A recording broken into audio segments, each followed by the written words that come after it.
night, everybody. And tonight's story is called Starting Off, and it's by Gerald, Dawe. I've no idea if there was an abbey to which our street was the gateway. Abbey Gate Street, lower and upper, ran almost from the convent school through the centre of Shop Street and down the other side of the Four Corners, shouldering Lynch's castle along the way. It was a busy spot even then, and in our hidden-away flat, known as the Archway, on the ground floor, we sat within the gardens, yards and lanes of the town's inner world. 1974 could have been 1964, and I suppose 1954 for all that. Traffic was light enough in the mornings. Gulls had a right of way, and the occasional dog ambled its way around before business started up, and the trucks and trailers edged around the tight corners. I wrote about what I imagined I could hear in that retreat. The sound of the Corrib cascading through the eel nets underneath the Salmon Weir Bridge. The steadily still movement of the canal water, where an occasional salmon weaved back and forth, and the tumult of the river itself in full spate, hitting under the span of Wolf Tone and O'Brien bridges, before spreading out into the Claddagh Basin and the eventual sea. Galway seemed to have issued out of water. The loch, the river, the canals, the bay, the Atlantic, and all the other landing places had their own rowing clubs, piers, gates, weirs, Newtown Smith, Waterside, Wood Quay.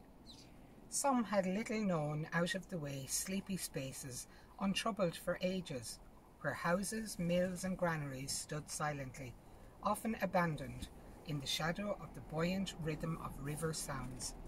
It was mesmeric. I would sit in the city library above the courthouse and read the tales of William Carleton. Outrageously, a swan settled itself along the river bank.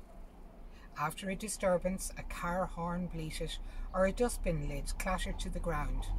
The swan raised itself upon the tranquil waters, and in seconds had taken off. At other times the river was drained, and away down on the riverbed you could make out the patterns of the Corrib's scything run over stone and gravel floor. It was a city of water like no other I had known. You could say that I had become waterborne. From my first glimpse of the endless distractions of the Canal Way on Nuns Island, to the dropping levels of the Weir Gate at Dominic Street and by the Long Walk, the opening skyline to the west altered the relation between the ground underfoot and the vastness beyond of the sea. In the tiny back bedroom of the flat in Abbey-Gate Street, I was like a refugee who had pitched up in what was my new place. There was a garden the size of a postage stamp, and a formidable high brick wall. Next door, the Roaring Twenties pub did a roaring trade. The shops out front, just large enough for a couple of people to stand in, like the folks who lived overhead, probably didn't know that it all soon would begin to completely change. The canal ways have now been opened up via a stunning parade skirting the River Corrib.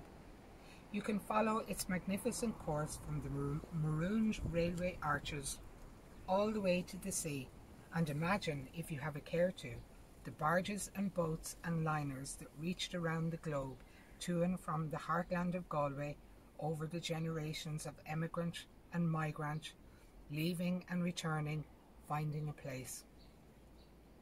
I tried my hand at poem after poem in the Archway, until something half sounded right. This short piece was written about that time we lived there, starting off in 1974. It's called The Bells of St. Nicholas. The bells of St. Nicholas reverberate through a fragile morning, and over broken glass the cat is poised to climb the post office tower or wait there for hours until you call out her name. So mornings were the same, stretching to find the sky lowered around this sleeping city.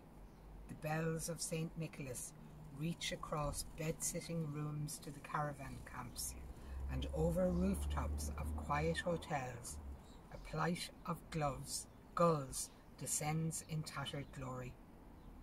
Old warehouses and merchant houses, as if ransacked inside, buddleia sprouts from chimneys in narrow streets that wind down to the sea. On evening walks alongside willowy canals, the dog runs ahead to the convent wall. What did we say then, under cover of night, about my passage west or your next trip home? The swans coasted near, untouchable and immune. Good night, everybody, and stay safe.